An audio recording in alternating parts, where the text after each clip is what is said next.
and you take no prisoners. 1 minute you're up $500,000 in soybeans, and the next, boom, your kids don't go to college and they've repossessed your Bentley. Are you with me? The revolution starts now.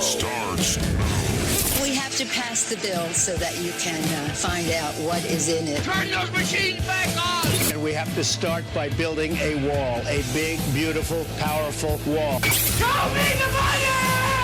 You are fake news. Oh, good for you. And how was it? I don't know when they decided that they wanted to make a virtue out of selfishness. If we lose freedom here, there's no place to escape to. This is the last stand on earth. And that's the revolution here on Lake Effect Radio. Streaming live at lakeeffectradio.org/studio. And we're here with a special guest today, James Nemecek. It is great to be here. Thank you for having me. Except that would really help if I actually stopped that. I swear I did that. Hey, it's all good. It's all good. No, I appreciate you having me today. I appreciate you coming in. Cool stuff, man, on Instagram and that. Your open mic and that you do. Yeah, it's a lot of work. It is a labor of love, but like we were talking before on air, gotten to meet so many tremendous, incredible musicians, got to make so many cool connections. You get to see people that just meet up there, how many different bands come out of that just from people that meet up at the Lyric at my open mic. Like it's one of the coolest gigs I've ever had easily. So yeah. But a pleasure to be here. Like we were saying before, I very rarely ever get to do my own music because I'm so busy helping other people with theirs, which is my preference, but it is kind of nice to be able to get a chance to spotlight my own stuff today, so thank you. That's God knows you probably put it out to your little group and that people are probably watching in or going to be, popping in. I am sure that my friends and family are probably sick of hearing me talk about it, so I hope they are listening today, but yeah. No, I definitely tried to hype it up going into this today. Not to leave Jeremy's outside. Jeremy's outside right now? Maybe. Oh, my goodness. I know occasionally. I told him the door's open that, too, if he's around in that. That's my guy. Listen, if he does come in, I'm sure he knows the words to some of my songs. So there's actually one that we do. We end every Thursday with the song that I wrote about my hometown, and he comes up and sings with me. So, yeah, if he's here, we'll do it. Jeremy, if you're out there, and you should be listening, you said you would. Don't lie to me. Fair enough. Definitely, we probably should go into more backstory about what we're talking about on Thursday night. Was it the Lyric Bistro? So I host open mic at the Lyric Bistro every Thursday. We start at 7 o'clock, and, one of the early questions was, is it 7 to 10, 7 to 11? How do you guys, because a lot of places it is a hard stop.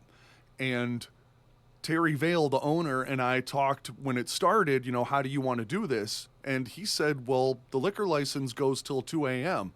So if there's still people here, let's keep the party going. So it started to become, 7 to basically till James gets tired. And if it means we go till 2 a.m., then we keep the doors open. And then I'm just tired on Friday, but it's worth it. It's so worth it. It's the best gig ever. 225 High Street, Fairport Harbor, Ohio. Thursday nights, Lyric Bistro.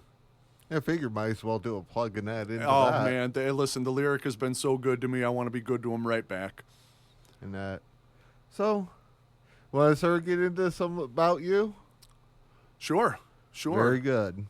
Well, going to start as sort of a former non-clean musician, that sort of start off with, where did it all start? What, said, hey, I'm going to get into music? So I was blessed to have grown up in a musical family. My grandparents were working musicians till the day they died. Like, that was performing live, giving piano lessons, giving accordion lessons. They were, they grew up doing polka. So a lot of people would hear the, Carl and Marion Meyer playing polka out in Geauga County. So I was very fortunate to just kind of have instruments around. So while I'm not formally trained, and when you hear me play, it'll be evident really quick, I was blessed with an ear. So just, hey, you know what? I'm going to pluck a few keys on this piano, and maybe I'll pluck a few strings on this guitar until it all started to kind of make sense. And that was, I started playing guitar around 14. Yeah, there was a bass sitting around, and, well, that thing looks like fun, and everybody I ever see playing these things looks like they're having fun. I want to have fun. And yeah, the next thing you know, I'm doing it all the time. So yeah. Yeah, fair enough. Fair enough. Cool. So, first instrument you ever started playing? The first would probably be the piano, just because that was what was always around at my grandparents' and at home. I tried playing the tenor saxophone in elementary school with the band, and for the life of me, like, I could not figure out how to read music, and it never clicked with me. And the band director could tell, because I would be playing what I thought harmonized and what I thought would be, this sounds like it goes along with the song. And I didn't know that, that's called improving at 11 years old or whatever. But that's what I was doing. And it was one of those like, hey, that's cool that you can do that. That's not what we're doing here. You got to learn how to read the music. I'm like, nah, I'm just going to quit. It was not working out for me. So instead of trying to continue to play the saxophone, which was an uphill struggle, I just kind of switched to instruments that I could play and then sing at the same time. So yeah, I think it worked out. Yeah, you're still doing it, man. Still doing it. 45 years old, still doing it. Still making it. Not including, still making music, not including making an influence on others, so... That's been the best part. Yeah, that's been the best part, to be able to help other people with this stuff. And yeah, that's the most gratifying thing. Fair enough. So Cool.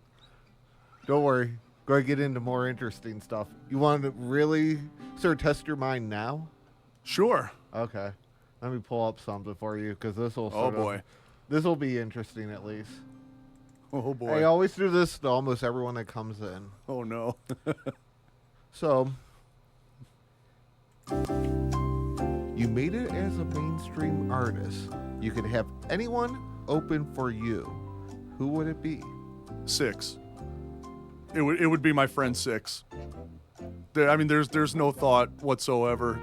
It would be my friend Six. She is a local artist.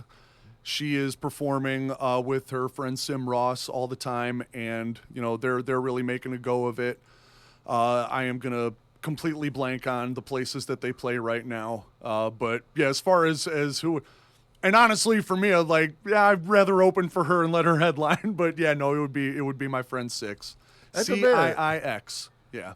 I have to admit, that's the first time someone was able to go hands down that quick on that. Oh yeah, no, that's no question. Yeah, her and I've done a few shows together, and we've written together, and that's for me. Yeah, no question. And listen, that's not to slight my friends in Altered Generation or the other guys, or Nate Nebresny, Luke Gifford, like Tom Hagerman, all my friends that I love. I love you guys, but no, there's one. Yeah, it's my homie Six. Fair enough. But the only thing is, oh no, it's what is Six? Jeopardy theme. Did the music and everything, and I totally botched the assignment. Don't worry. That's been that game show that very few people pick on or pick up on. When I heard the fail music, I was like, I didn't know there could be a wrong answer to this. I get you. I'm with you. You said you were going to test my brain. I'm at a college, and Don't worry. Apparently learned nothing. Don't worry. Many people try.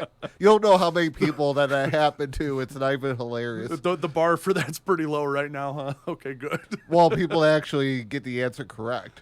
Oh, it's really? very low. What? Who is Six then? Who is my best buddy Six? That would be it. That's interesting, though. I didn't know you know Altered Generation.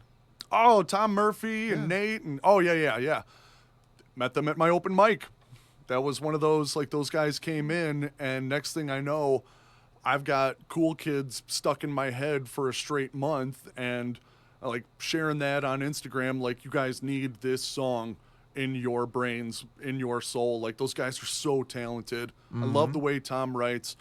Joey, he comes up to the open mic a lot. Jeff comes up. He plays bass just masterfully. I love those guys. Especially because Jeff was in, It's Them, and what was the other band I'm blanking on? Superbad, I know he was in. Yeah. Yeah. Yeah. And I know one of my friends, Ashley, and her and I gig a lot. She's amazing. Yeah, she was singing for them for a while. Yeah. Yeah. Ashley Boyce. Follow her. Ashley Boyce Music. She's great. Fair enough. Cool, yeah. And I'm doing it again. I don't want to talk about me. Listen to all my sweet, cool, talented friends I've got. Well, every once in a while, that's sort of what happens, you know. For sure. For sure. And that it's always, you know, hey, we're playing with whoever while they're cool people, you know. Yeah. You're just falling in line with a lot of past people. Well, all of those guys are really good to me, too. So if I have a chance, like on a platform like today, to be able to pay some of that back, got to do it. Got to do it. They've been great to me.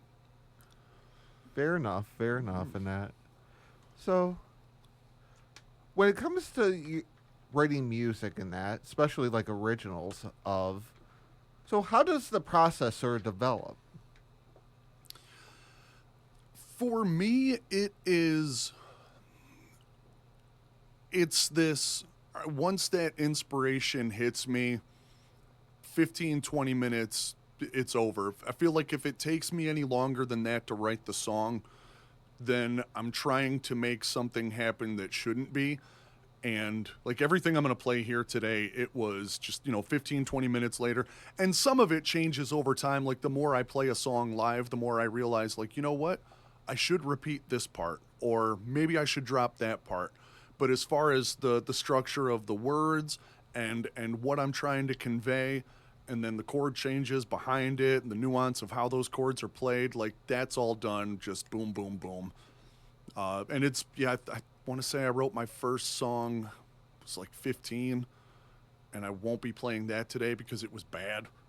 It was just bad. Not But I everything. got better. Yeah, no, that was 30 years ago. I'd like to think I grew a little bit in 30 years. Not everything's ahead. Trust me, things I do production-wise, not all of it makes it the cut on air either. Yeah, for sure. For sure. Yeah, I think that's one of the things I do like about the open mic. Like, it kind of humbles me a little bit because it's all live. It's all right there, and we'll live stream. So if I do make a mistake, like, yep, got to keep it. It was live. Can't go back now. Fair. Need that every now and then, yeah. Fair enough. Fair enough.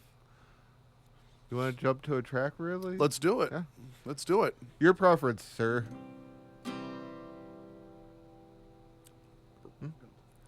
All right, so the first one I'm going to do, this is called The One Thing. This was, 2001.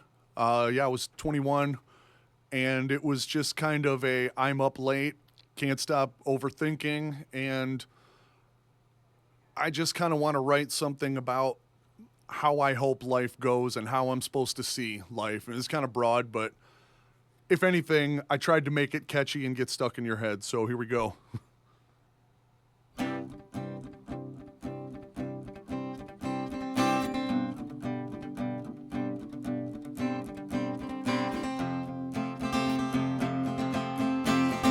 Do you know how it feels when you're not sure if it hurts or it heals? And I know how it feels to wonder if it was too good to be real. 'Cause it starts out so good, just to say how you feel. Someone understood, then it ends up so strange, torn apart, mixed up, and all rearranged. And you think to yourself, what's to tell? Would anyone pick you up if you fell and watch it break down? Helplessly admire it falling around me. You don't know what this means to me. You don't know how this feels to me. And it's amazing how one thing can make you change the way you feel about everything. something can open your eyes to see the beauty in anything. It's amazing, and I don't know what it takes to strengthen the wall before it breaks, and you notice the way that tomorrow is slowly consuming today, and you can't stop the day from leaving without you and wandering away. When I try to, it's gone, like the day wanted someone but couldn't hang on to me. You don't know what this means to me. You don't know how this feels to me. And it's amazing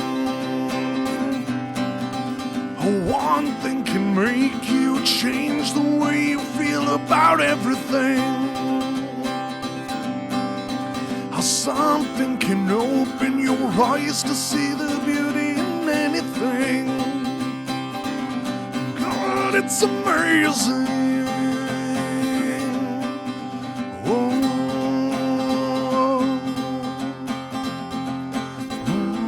oh, oh, oh, yeah, yeah, yeah. Oh, oh,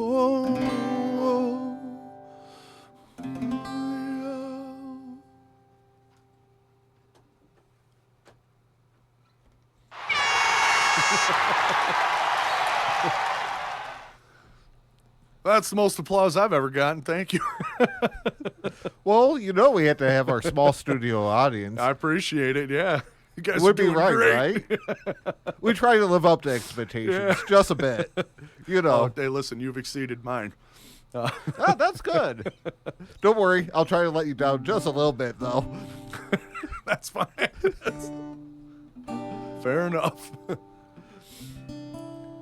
So we'll get back to more interesting things about you. And not including, feel free, anyone out there that you can text in to 440-940-6615 if you have any questions or anything, or even the side chat box on the website and that too.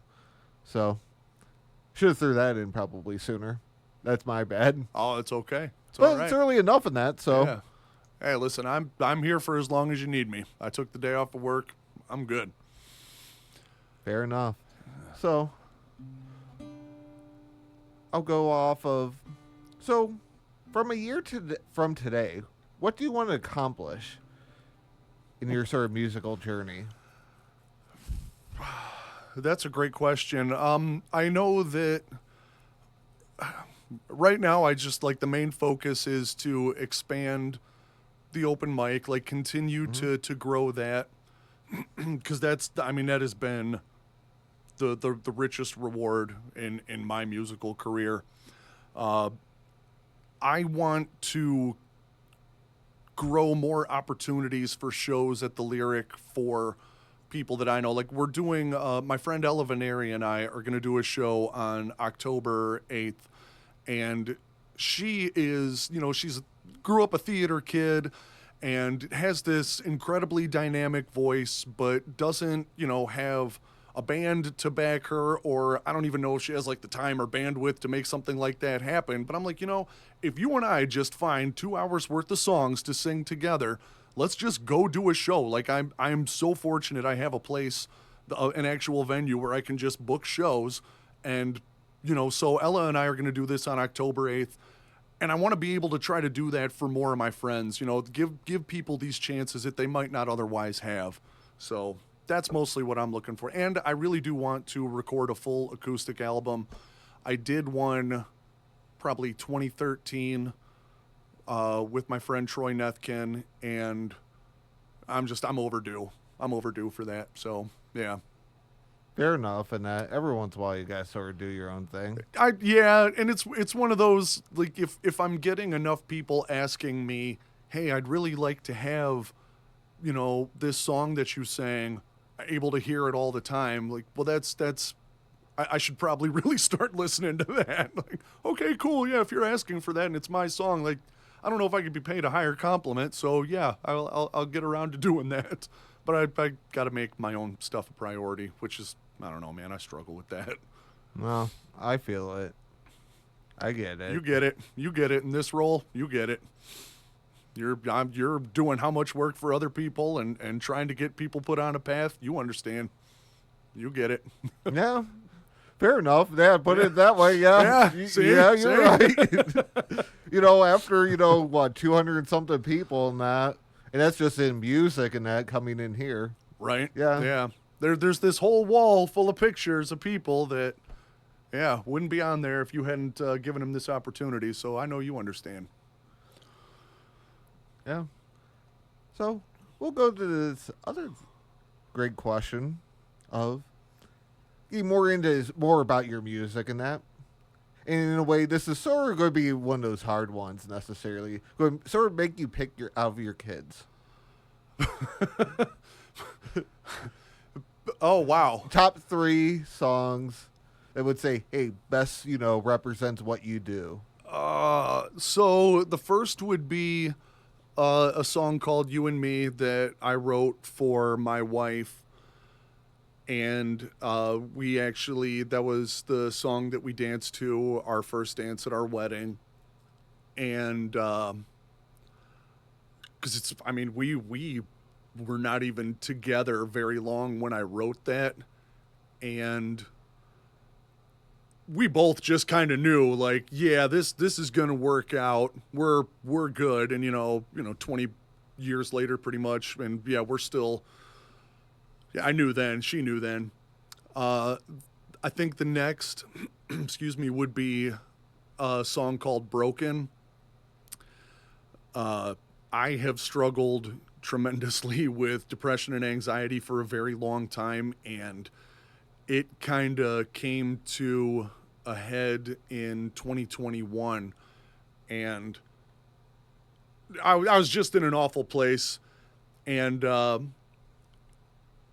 made a decision that, my life was worth fighting for, and I made this song and put it out there to people as a way to kind of, hold myself accountable, because I knew that I wanted to keep fighting, but I didn't know if I kind of had the strength to. So I feel like if I write this song and I put it out there on social media and I make my story like a public thing, which is a very difficult thing for folks to do, and not to, I don't know, it's a difficult thing for men to grow up being told that they should be comfortable with that. I don't know that my father ever had a talk with me about that. Because I don't think his dad did. I don't know that was ever a thing. And the amount of support that I got, not just for the song, but for me, was so tremendous because of that. And I think because I've talked about that one so much, I should probably do that one today. And the third one is another one I want to do today too. It's a song that my friend and I wrote together, because he came up with my very non-musical friend. He can sing, but he doesn't play instruments. He doesn't. And he's like, I was bored at work and I was coming up with these lyrics, and I just wanted to kind of run it by you. We don't have nowhere to go. This is right where we should be. So turn down your radio and sing your lullaby to me. He's like, does that sound kind of cool? I'm like, dude, that sounds amazing. I kind of can't believe you came up with it.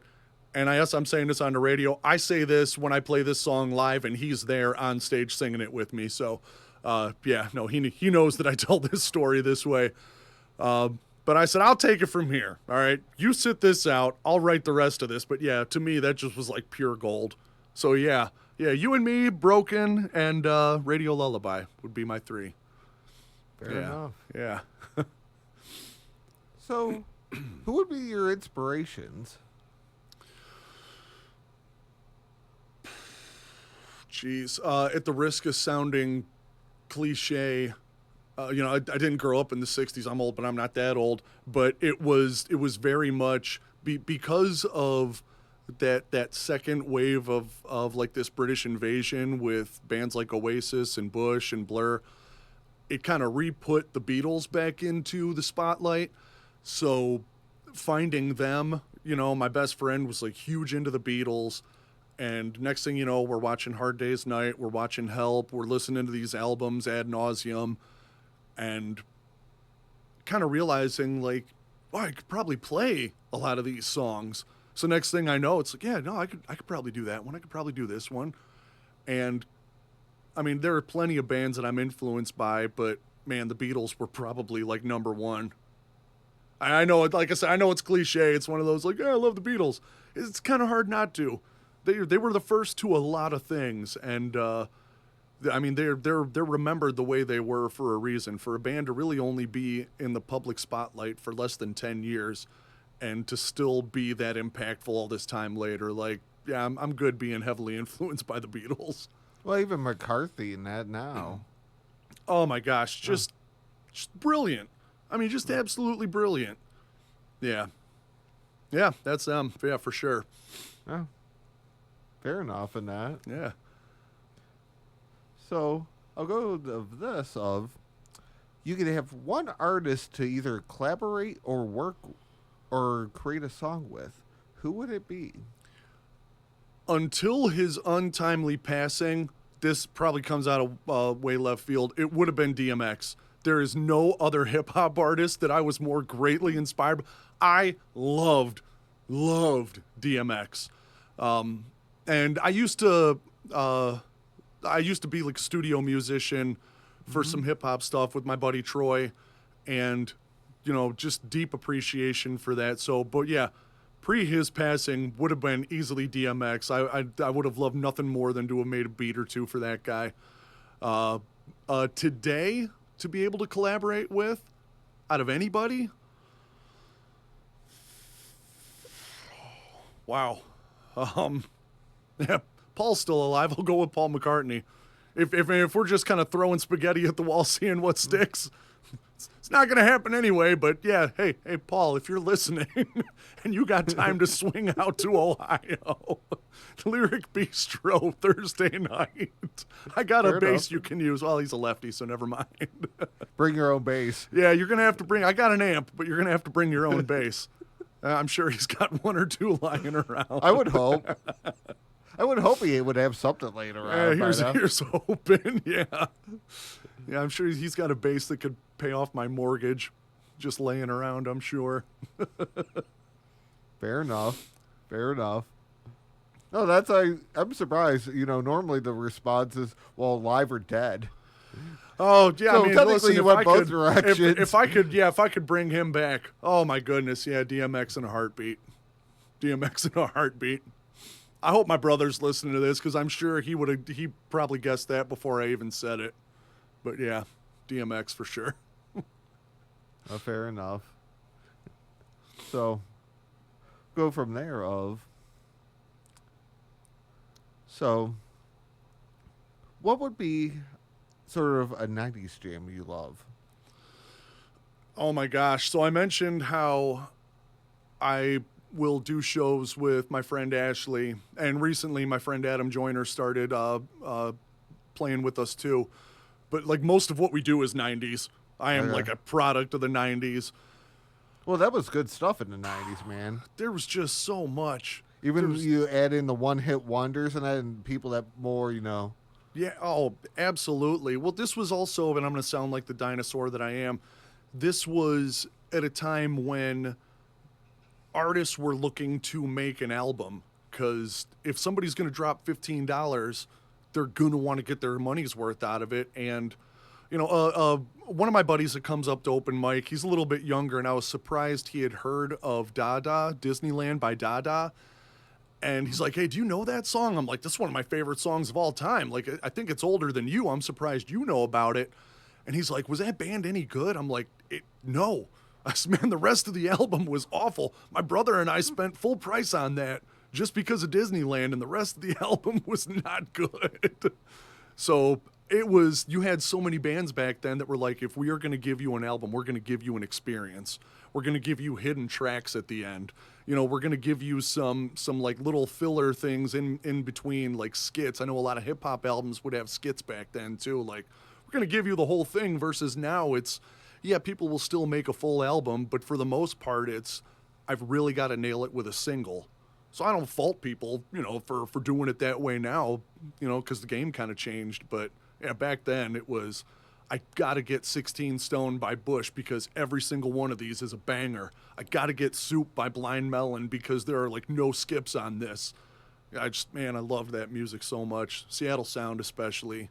Alice in Chains, Soundgarden, Pearl Jam. Loved that stuff. Yeah. Fair enough. Yeah, so to ask me to single it down from the 90s, I don't know that I could. I don't know, man. Oh. Well, it's like 90s. Yeah, that was, you know, definitely, I would say, definitely compared to nowadays, to now, I would pick 90s over nowadays. I am not one of those guys that like, oh, music was better back in my day. No, music's great now. Music's great. And music is still good. And there are still a lot of talented people. And maybe it is just because it was more my generation. But yeah, I'm definitely going to pick the 90s. You know, I can't tell you how many seminal memories I have attached to the 90s because, that was the song that was playing when, you know, my buddy and I first got our license or something. You know, it's not even necessarily that stuff's better or worse. Just for me, I just have that emotional attachment. Yeah, that too. But yeah, I do think it is better, though. I do think it is. I love the 90s, man. You know, it was less more uncuffed. It's less, you know, produced in that. It was more real, you know. You didn't have so much of the over-engineering back then because you couldn't. And auto-tune. Yeah. Like if you had listened to Eddie Vedder's isolated tracks on Jeremy and then listen to some of the stuff that's auto-tuned now, it's like, man, what are we doing? What are we doing? He didn't have a choice back in 91. He's like, I got to belt this out. I got to get this right. How many takes did that take, too? I don't even know. I'm sure his vocal cords were just screaming after that. But, yeah. Yeah, just different back then. Fair enough. Yeah. Want to jump to another track? Let's do it.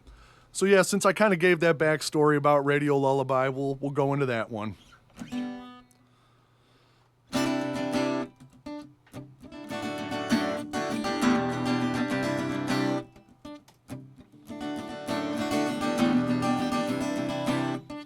Turn your light on. I know you're still awake. And just talk to me. Tell me, how much will it take for us to find out the space that's left between from where we are now and where we need to be, and all you need is all.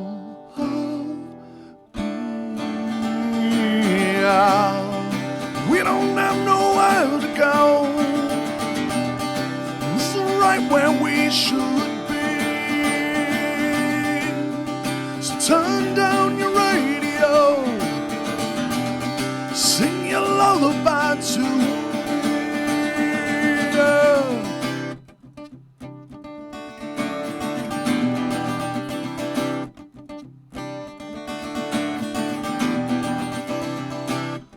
Turn your light off.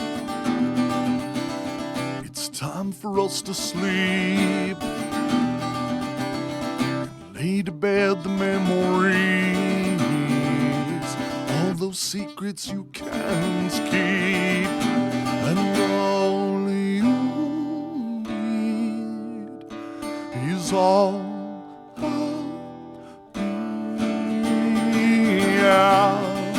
We don't have nowhere to go. This is right where we should be. So turn down your radio, sing your lullaby to we'll never go home. It's right where we should be.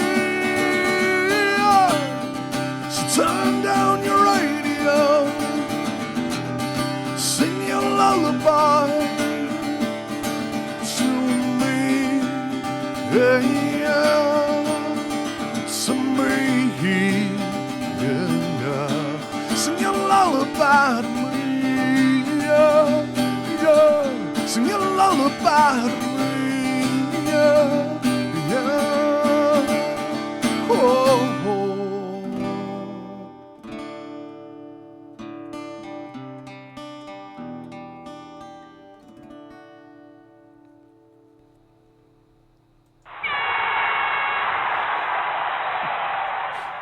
That's great. Thank you. I know. Got a million of them. Yeah, it's perfect. Yeah. It's just, okay, cool. Yeah, no, that was the validation I needed. That's what I'm here for. Yeah, you're killing it, man. You're killing it. I try. Occasionally, that's what I try to do, you know. So, going off, one thing I want to definitely sort of throw in that of, so, who would you say you best sound like? Oh, gosh. I know it's sort of a hard thing for even me when listening to your stuff. I mean, I'm gonna. I get a lot of like the Seattle sound comps because I know I have that that kind of voice, like especially if I'm playing live on a stage and really kind of going nuts. Geez. I don't know. Almost any of those mid-90s guys that sounded like they were yelling with marshmallows in their mouths is kind of like what I grew up on and what I think I emulate the most. But yeah, that's about it. The Eddie Vedders and then the Eddie Vedder knockoffs, and I'm one of them. At least that's mostly like the feedback I've gotten. You should do more Pearl Jam songs. You sound like if you bought Eddie Vedder on Temu. Cool, thanks. It's been quite a few people around the area that I could swear that sounds like Eddie. I mean, listen, if you're going to emulate anybody, that's pretty good place to put the goalposts at, Eddie Vedder. No, fair enough in that. So, what is your favorite venue to play at? Oh, the Lyric Bistro. Listen, this is... I knew that was hands down. That one just right off 225 High Street, Fairport Harbor. Since the beginning, Terry was so easy to work with and just very quick to kind of turn those keys over to me as far as like, hey, James, I trust you. Whatever it is you want to do, we trust you. And last summer, he actually did this thing. We had a whole presentation about it, and I try not to get emotional, but we had a stage dedication to me.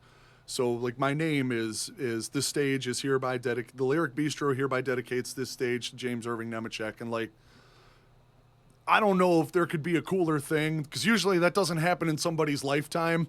You know, usually that's something that happens posthumously. After, and yeah, for Terry to be like, this is how much I love you. This is how much I appreciate what you do for us.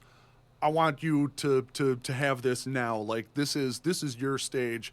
So yeah, there's no other place for me. And I've played some really cool places. You know, I love getting to perform live, but it's a stage named after me. There's no question.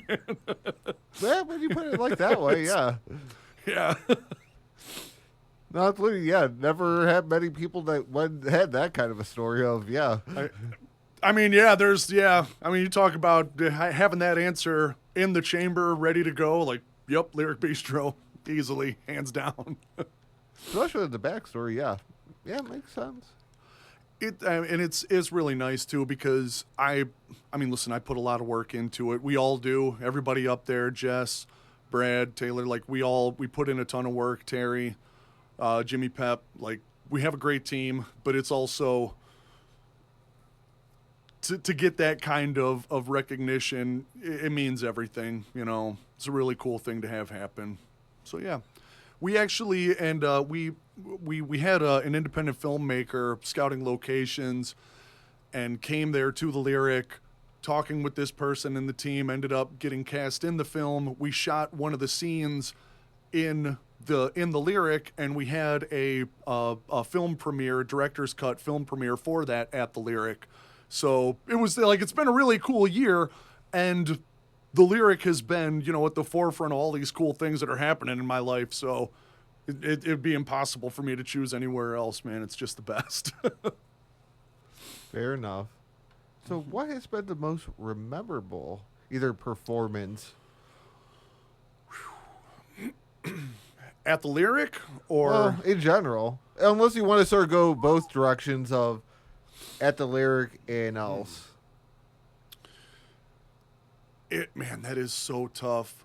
And I almost feel like, and if there is anybody listening, if there's any of my people that would chat in and just kind of throw some of these, because like I have so many pictures and videos saved of the Lyric, but like, man, there have been like Vince Rago doing this, what is the Sublime song, Summertime, medleyed into Freebird, medleyed back into Summertime. Like that always would blow the roof off the place. Six performing, because we had a show with her. Jeez. Yeah, her and I played at Mahal's back in March too. That was a really great performance. That was a fun one. Man, we had, I could tell you one of the most disappointing ones, because it had the potential to be this big thing. Radio Disney somehow came to Fairport, and I was reached out to hey, would you perform down at the Beach Hill and kind of open for the Disney artists? Say less, let's go. That sounds incredible. And it happened to be the same day I was booked at Coffee Corners out in Burton, but I'm like, yeah, if I'm opening in Fairport during the day and then I can make it out to Coffee Corners at night, sounds fantastic. And there were, you know, at the time there were some lower level stars, like some of the early kids that they're just starting to put on. But one of them was Halle Bailey. They ended up playing Ariel in The Little Mermaid. She was there in Fairport Harbor, and like, this is the coolest thing ever. So I'm like, yeah, I'm gonna go perform there. That sounds amazing. We're like 4 people in the audience. It was the most disappointing. I had my daughter, who was like 7 at the time, and, you know, she got to meet some of the Disney stars. She thought that part was cool. But for the most part, there was like maybe 4 or 5 people that ended up sticking around to listen. And then I go out to the coffee shop, and there's maybe like 30, 40 people that showed up there. I did better at Burton than I did for Radio Disney. Yeah, easier to remember the most disappointing performance than the best one. But depending, was it more during a weekday? That was a Saturday. Oh. It was a Saturday. Yeah, it is pretty bad. They had events going on for the kids at the square, and that's where the bulk of it was. And then they had the live performance stuff going on at the Beach Hill, you know, a block away. So what crowd was there was mostly at the square doing the events. And there were some people that were like, hey, I think I hear live music. And they kind of come over. They didn't know if they should clap, because I think they thought it was a sound test, like just a sound check. And it's like, no, man, I'm up here singing my heart out to no one except my kid. God bless you, Michaela. She had fun. Yeah. Better in Burton than at Disney. Who knew? It's kind of weird, though, that they would separate that far in between that, but listen, they got that planning. I love. I'm not besmirching my beloved hometown of Fairport Harbor. I'm not sure why they chose us, as we don't have like a tremendous amount of space for something like that. Like, I was glad, you know, we were all glad they were there, but it just felt like you're trying to do 10 pounds in a 5-pound bag. Yeah. So, yeah. Just pushing the envelope just a little too much. A little bit. listen, the kids had fun. At the end of the Yeah. day, that's what mattered. My daughter had a great time. She I thought mean, it was literally cool. meeting somebody, you know. Yeah, she thought it was great. You know, she got to meet some Disney stars that she knew that were on some of her TV shows back then. Like, Dad, this is great. I'm glad you're having fun, honey. That's what matters. Pretty much. Yeah, That's all you can do. yeah. So with that, what was the most meaningful either performance or sort of influence that you affected somebody while either performing or encouraging them? I know that's a deep thought, right? Yeah, and I'm really blessed to have been in a position where this has happened a few times because of the lyric, and it's I feel awful because I wasn't prepared for this question, and I know I'm probably gonna forget somebody's name, but I know for sure there's one that this wonderful young woman, Olivia, who learning how to play piano, learning how to play guitar, and in love with music, but just did not know if she was ready to go on stage and perform. And, you know, we talked about it ahead of time, and we sat down and we kind of game planned. And I thought, too, if we wait till the end of the night when there's not as many people, but the people that are still there are her friends that came and they're going to be the most supportive. It was one of those, like, nobody was there, and we sang The Reason by Hoobastank, and she killed it. She had the most fun. And we have this thing at the Lyric, too, where anybody that performs on our stage has to sign our wall. I'll always have this little, you know, I try to make sure I talk to everybody beforehand and make them feel welcome, make them feel comfortable, make them feel like they're a part of what we're doing. And I always get serious when I say I've got one rule. And then my rule is like the funnest rule ever. So they're always like, oh, yeah, no, that sounds great. I'd love to. So for Liv to be able to sign the wall, like, she was almost shaking with joy, you know, because she was so happy that she got up there. She did it. She sounded amazing. She ended up going out, buying a guitar and learning. And, like, that one sticks out the most for me. And we've had some really cool stories. We've had some really cool experiences. But just to see her get up there on that stage and sing with me, and then for it to be that big of a deal to her, it was that big of a deal to me, too. Yeah, that's the one. Fair enough. Yeah. I know it's kind of hard to go and summarize it all down to just one. It's tough, yeah. Because like I said, too, I've gotten to have a few of those, you know, doing what I do, hosting an open mic. And, yeah, that was definitely the one. Love you, Liv. Don't worry. It'll be uploaded to YouTube, and that you could always send it to her, too. Yeah, nah, she's great. She's awesome. So off of that, so what would be somewhat little bit of something from the past, but also speaking of the Lyric and that, of what would you like to see from a year and that from now with the Lyric, and besides the open mic, whether it's, you know, expand upon that, you know, reach more of the community, what would you like to see more of? So I would love to see more things expand within the Lyric, and we are really, really fortunate to have Matt Pentilla, who's been, I should have mentioned him earlier with our team. He has been doing all of these promotions for us. He's been doing, he rebranded the logo. He's been doing all of our social media. I mean, the guy's a genius, and he has just been so generous with his time, with his talent, and we are, like, because of how much effort and quality he's put into that, like, that's already starting to happen, and that's what I want, you know, more than anything, is just for the Lyrics footprint to grow and for us to be able to, you know, attract more artists and bring in more bands and bring in more people. And, you know, it's really hard to find folks that come there on a Thursday or a Saturday or even the Friday for our karaoke. We do jazz nights on Tuesdays. We do acoustics shows on Wednesdays. It's hard for people to come and, like, and not say like, man, this place is really cool. You know, I'm going to say that because, you know, I work there. I love that place, but it's one of those like, we hear this all the time. Like this venue is so cool. I love this. I'm going to go tell my friends about it. And it's really how like the open mic, we started like anybody else. That first, and anybody that's been there has heard me tell this story a billion times. I still have the first sign-up sheet from that first night. And I had 3 people sign up and 5 people total that played. And for me, I thought that was a huge win. Fairport is a square mile town with like 4,000 people.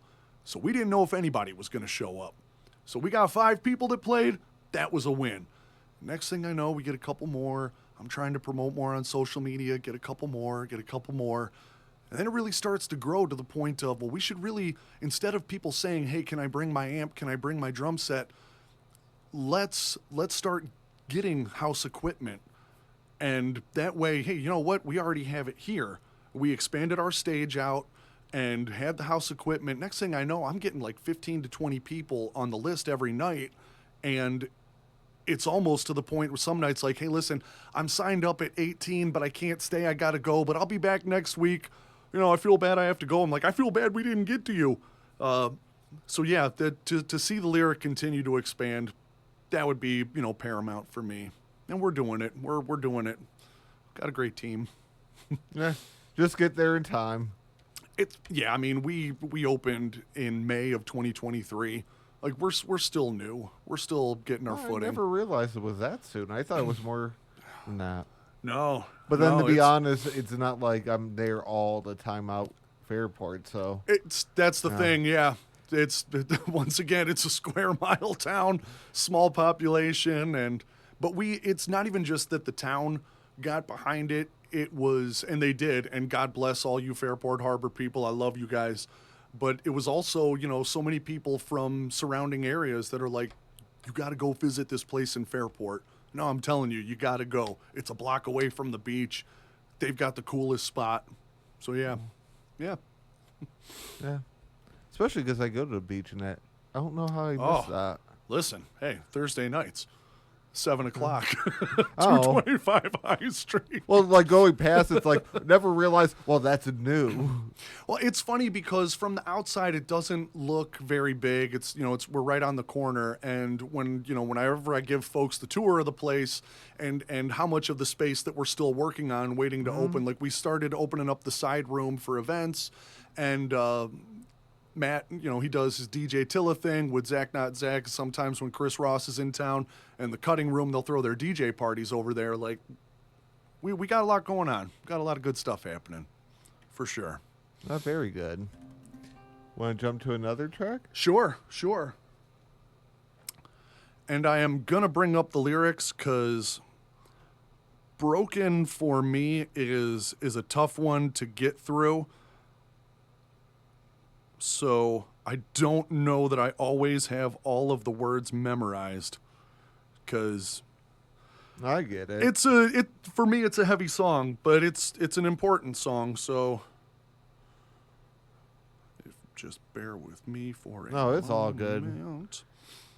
Yeah, but like I said too, it was really nice that when I wrote it and I kind of put it out there, that people were as supportive as they were of it. And is this... Oh, I didn't think of that. Oh, I should have thought of it. It's all good. I'm pretty sure I'll remember a lot of it. Yeah, I need to remember bring out the tray and that eventually for this occasion. Forgot about that. Normally I am prepared. It's all good. I should have been prepared too. I should memorize my songs.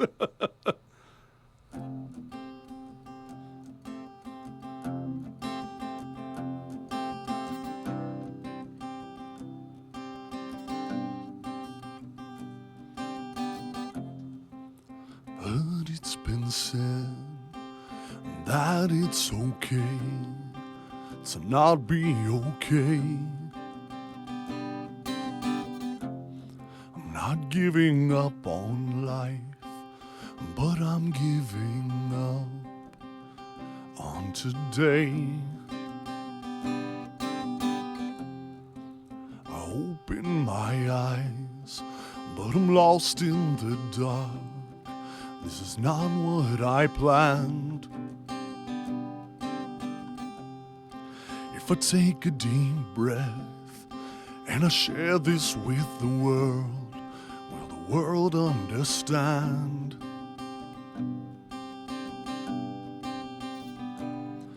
And I get so scared. No one's behind me, and if I lose me, will you find me? And all my life has led to this moment, and I will not be bent or broken.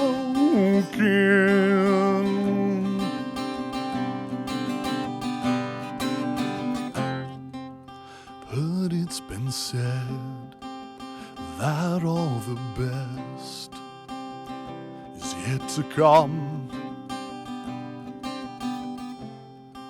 and I'm overwhelmed by the darkness of night, and I'm blinded by the sun. What would I give to finally be free, to finally be home? And then one by one, I'm reminded by so many that I've never been alone. And I get so scared. No one's behind me, and if I lose me, will you find me? And all my life has led to this moment, and I will not be bent or broken. And you don't owe anyone anything. It's the beginning of the end, and all I know is I'd give everything, everything, to never feel this way again. And you don't owe anyone anything. It's the beginning of the end, and all I know is I give everything, everything, to never feel this way again. And all my life has led to this moment, and I will not be bent or broken. And all my life has led to this moment, and I will not be bent or broken.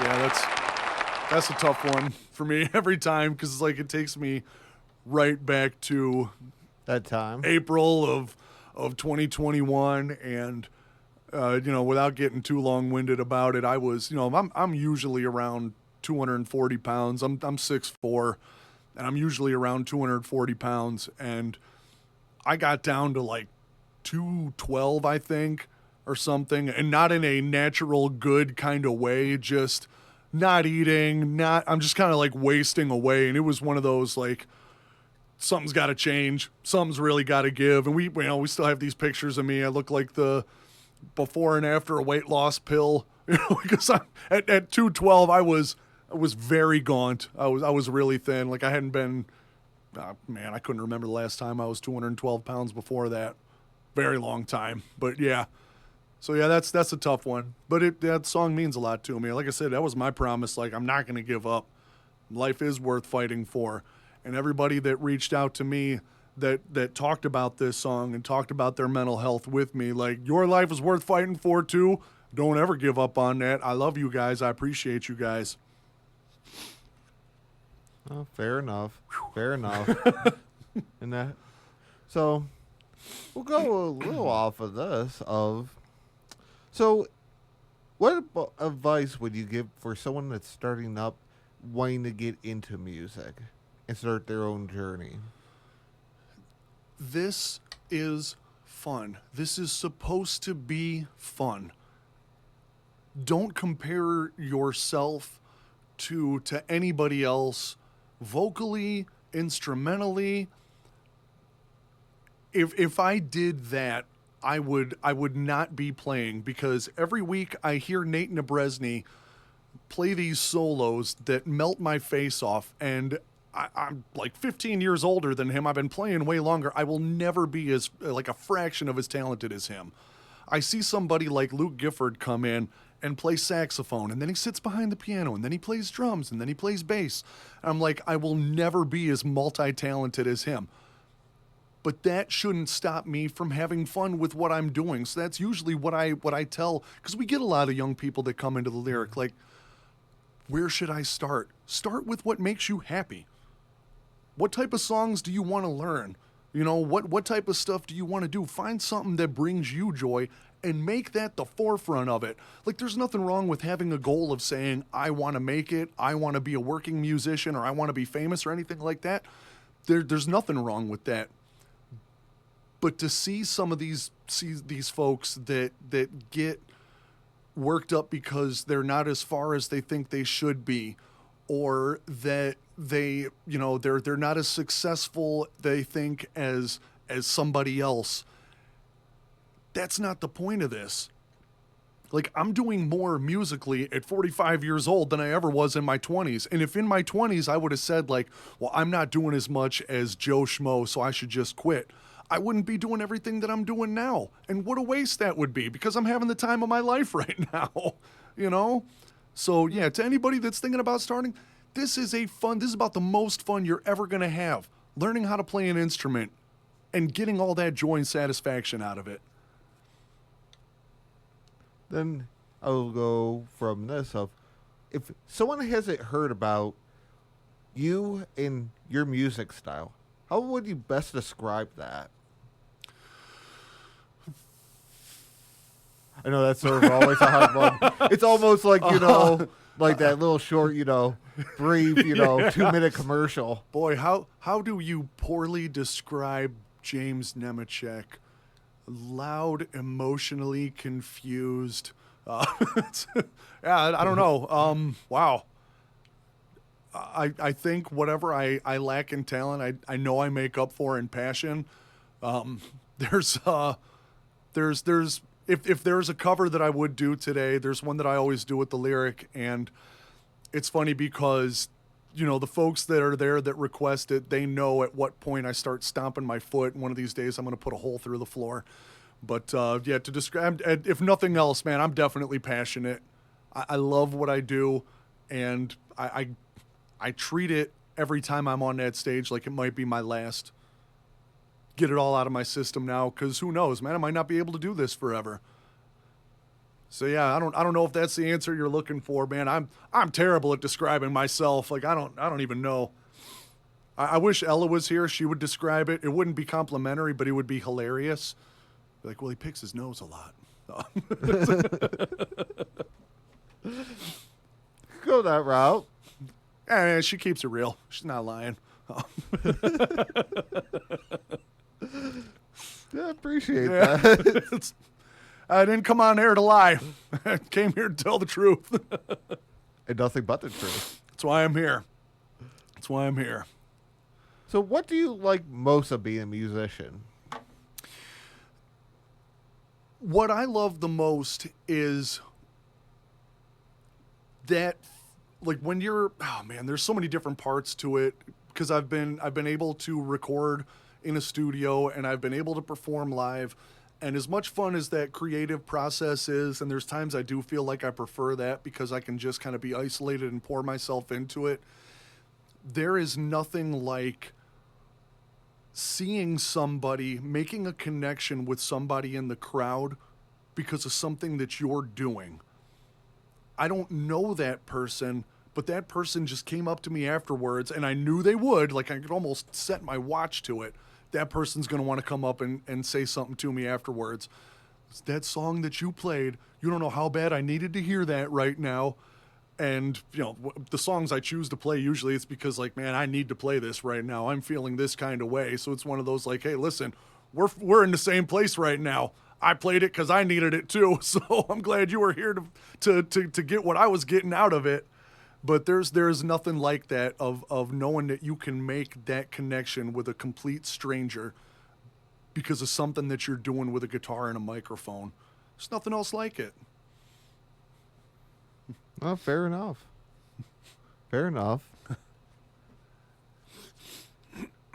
So, try to think whatever my other different ones in that. God, I'm sort of blanking necessarily in a way. Not a good way. So, what in particular was... God, I'm blanking on that question now.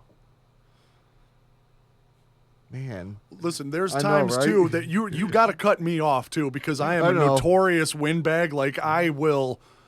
well endowed with the gift of gab, and I will not shut up. So Six tells me I'm a yapper.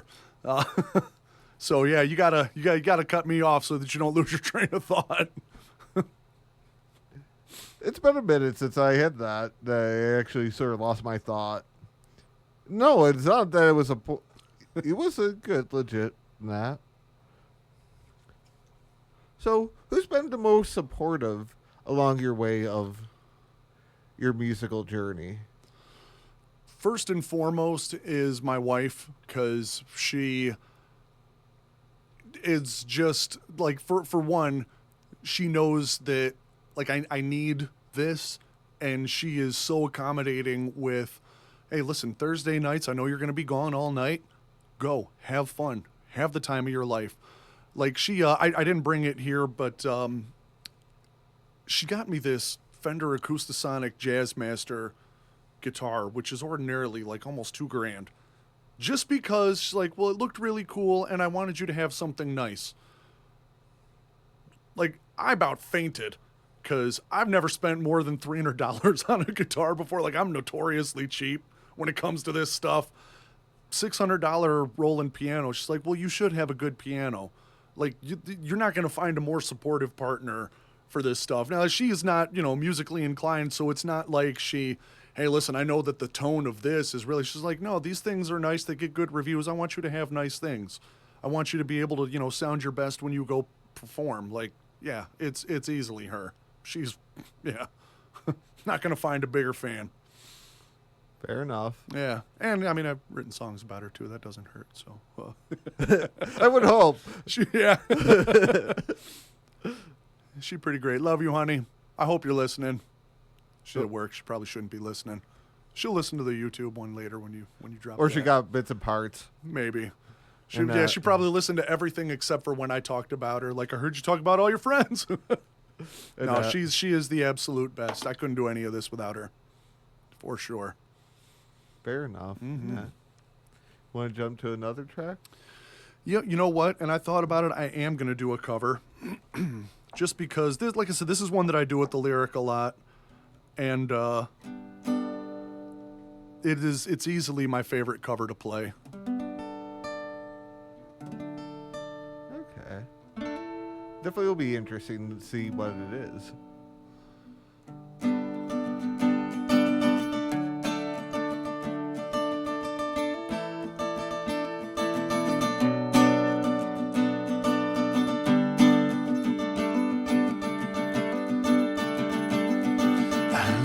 Somewhere over the rainbow, way up high, there's a land that I heard of once in a lullaby. And somewhere over the rainbow, skies are blue, and the dreams that you dare to dream really do come true. Someday I wish upon a star and wake up where the clouds are far behind me. Troubles melt like lemon drops, and high above the chimney tops, that's where you'll find me. I'm somewhere over the rainbow, bluebirds fly, birds fly over the rainbow. Why can't I?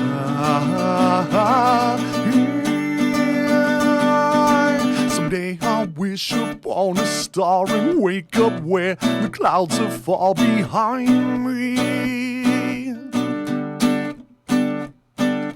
Troubles melt like lemon drops, and high above the chimney tops, that's where you'll find me. I'm somewhere over the rainbow, way up high.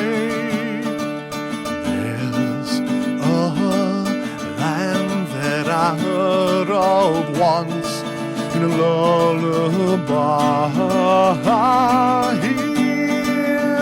I am somewhere over the rainbow, skies are blue, and the dreams that you dare to dream really do come true.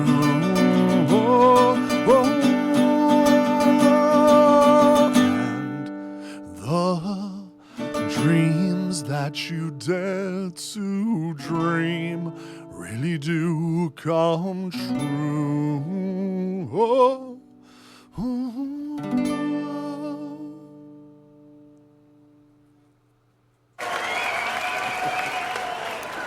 It's always a fun one. It gets everybody singing along up there too, which is great. No, it's true. Everyone should, well, most everyone should know that. It's funny because like the way that I start it, there's the, you know, the Hawaiian ukulele version by Israel, whose last name I'm not even going to attempt to pronounce, you know, that he popularized, making it different from the Judy Garland Wizard of Oz version. But I was like, you know, I don't want to emulate that because I'm not gonna reach the same level that he does. But how would I make it my own? That's definitely the way that I would do it. So yeah, that one's always fun. That's easily my favorite cover to do. Love that one. Well, fair enough in that. So, we'll go. So, what was your first tune you ever played? Oh gosh, the first song that I could actually successfully play. I know this Man. Well, I know that the first thing I did when I picked up that bass, what made me kind of realize like maybe I can figure this out, was, and I'm not even going to try to do it now because it's even as simple as it is, I'll probably screw it up because I haven't done it in forever, was the bass line to Self-Esteem by The Offspring.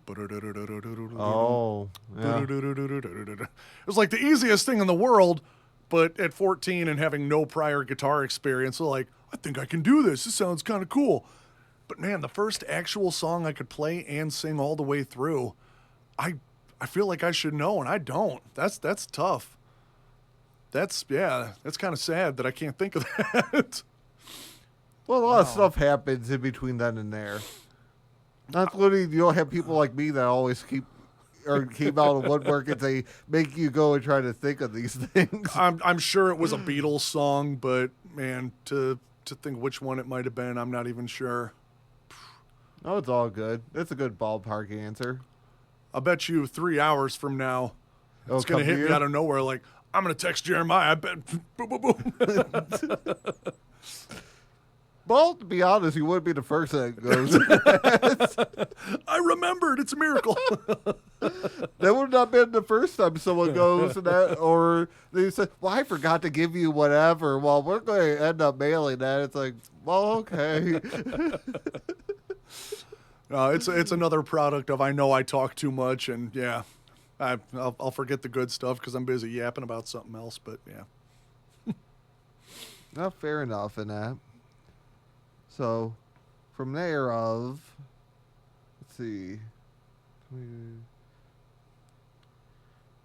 who was that most important? Well, I'll actually sort of go of what was, or who was that one, let's say, other like artist, whether it could be locally in that sort of helped you along your way. So the first person that comes to mind, one of my closest friends, Matt Calvin, he and I started learning around the same time. And, he took lessons, and it shows because he is this technical and proficient marvel when it comes to playing guitar. And I am just kind of making stuff up as I go. But it was so, like, we thought it was, well, he plays a lot of lead stuff and he doesn't sing, and I'm just really doing chords and singing. And at that point, just thinking like that wouldn't be a compatible thing. Like, no, that's the perfect yin to the yang. You do all that stuff that I can't do. I'll do the stuff that you don't want to do, because he can sing. It just doesn't, that's not his preference. So yeah, that was one of those, like, we really helped each other, and he definitely helped push me along early on. I mean, he was just so good. He got so good so fast and stayed good. Not including. So along the way in that, what came out of the way and said, music, this is my path in life? In high school, I started this band with my buddies, and we weren't good. We were not good. There was this other band in town that actually was really good. And, those guys were covering Guns N' Roses, Metallica, AC/DC, really ambitious songs, and nailing them. Their lead guitarist could do all those solos. Their drummer could do those complex parts. They could do all that stuff. And meanwhile, my buddies and I are butchering Beatles songs and making actively bad originals back then. But we found that, there were, our high school would do these dances. They'd let like a high school band play a dance. And when this other band would do these dances, people would show up, but everybody was kind of just, hanging out, socializing, whatever. And I'm listening because they're all my friends, and I'm like, these guys are so good. I can't believe nobody else is paying attention to this because these guys are amazing. Tom Warren, Brandon Smead, Rich Butera, CJ Goff, like, I loved these guys, and they would let me hang out with them, and I just felt like a hanger-on because I was never at their level, and I'm still not. But my band gets to do this Valentine's Day dance, and I'm expecting the same thing that what would happen with my buddy's band. Nobody's going to be paying attention. And there's a DJ, he's playing a few songs. And people would come hang out at our practices and they'd listen to us, and it was our friends. So, it's cool that our friends would be supportive. But when that DJ announced us, everybody rushed us and sat down to listen. And we were not, like, we were taken aback by this. Troy and I still talk about this. Like, we did not expect that at all because we didn't think we were really any good yet. And we didn't think that these people would be embracing us. So knowing that, I'm like, we don't even necessarily have to be the best band around to make an impact on people or to be able to play music that people enjoy. We were never going to be as good as those guys. Maybe Troy, he's a really good drummer. But I was never going to be as solid a guitar player or bass player as those dudes. But it didn't matter. What we did was fun. We had fun. It's like we talked about before. So, yeah, that was a real eye-opener early on for me. Fair enough. 'Cause off of that, I don't really have any other questions necessarily. But definitely want to play another song in that? I would absolutely love to, yeah. Not that we'll pitch about to the open mic and that. I don't know if you guys heard, but we do a little open mic every Thursday, Lyric Bistro. We start at 7. I put the sign-up sheet out at 6:30 because, we were having this thing where we were getting so busy, people would want to sign up ahead of time.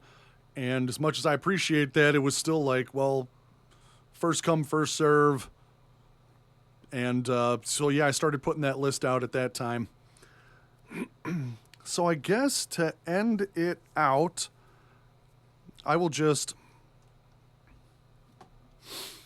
we end every Thursday with the Fairport song, and everybody up there is so used to hearing it. And this is one of the coolest things ever, is like to have a room full of people singing a song that you wrote along with you. It's a really cool experience. I wrote this when I was 17, and originally it was about some girl. The song was about a girl, and, at 17, I'm like, well, we're probably going to be together forever, and this is just going to work out, and it's going to be great. And I write this song, and I play it at school, and people really liked it. And then things with the girl absolutely did not work out. And, turns out at 17, maybe not everything is for forever. But people still wanted to hear the song, which is cool, except I don't want to play it anymore because I just got dumped. And that sucks. So it made me think, like, well, the song structurally is still good, and I like that. But I want to make it about something that I'm always going to want to sing about. So instead of it being about this person, I'm just going to make it about my town. I'm just going to make it about Fairport, and that's how it's going to be. And some stuff has changed, like the lyrics to update for now. But by and large, it's still, if it sounds like it was written by a 17-year-old, it's because it was. It's not my best song, I don't think, but it became this tradition up there. Like, a lot of places they'll do Semisonic's closing time, or they'll have their, like, this is going to be our thing. This is going to be, and then to have people, like I said, sing along with me, it's the coolest thing in the world, And yeah, Jeremy, I don't know why you're not here already, but you should be in here singing this with me.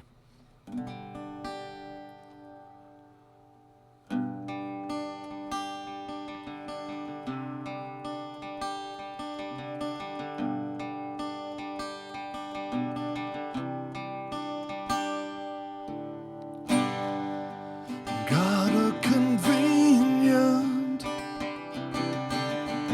and a Vasco's too. We've got a beach here, but the water's not very blue. A couple of playgrounds,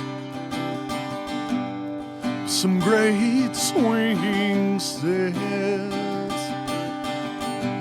only 1 square mile, that's as good as it gets. too cold in the winter time, and in the summer it's way too hot. We don't complain about it, 'cause we appreciate what we've got. It's our quaint little village with a nice lake view. Send our kids to the high school that we went to. Go to church with our parents every Sunday. Not a lot happens here, but we like it that way.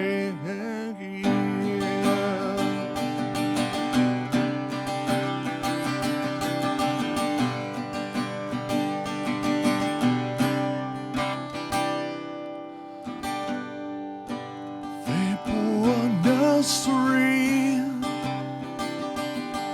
is where we like to test our cars. Seen our fair share of churches, and we've seen our fair share of bars. A fine library,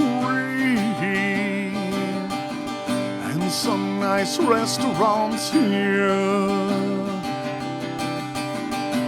After a hard day of working,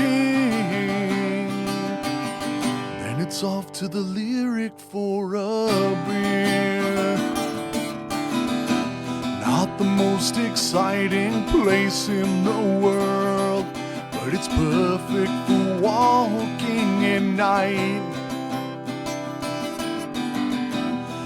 The lake when the stars come out is God, it's a breathtaking sight. It's our quaint little village with a nice lake view. Send our kids to the high school we went to. Go to church with our parents every Sunday, and not a lot happens here, but we like it that way.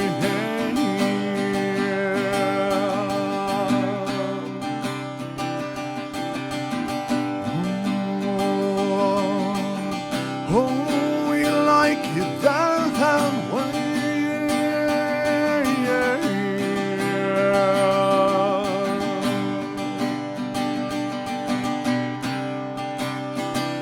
It's my quaint little village with a nice lake view. Send our kids to the high school that we went to. Go to church with our parents every Sunday, and not a lot happens here, but we like it that way.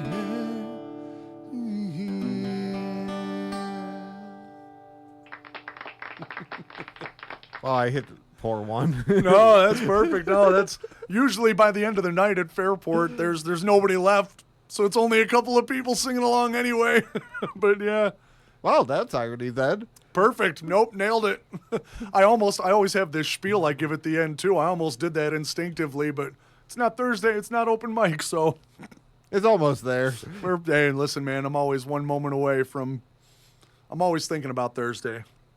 Fair enough. Cool. But appreciate you coming in. Good stuff, man. This was 100% my pleasure. Thank you so much for having me. This was a really cool experience. Thank you so much, man. Oh, no problem. And thank you. Awesome.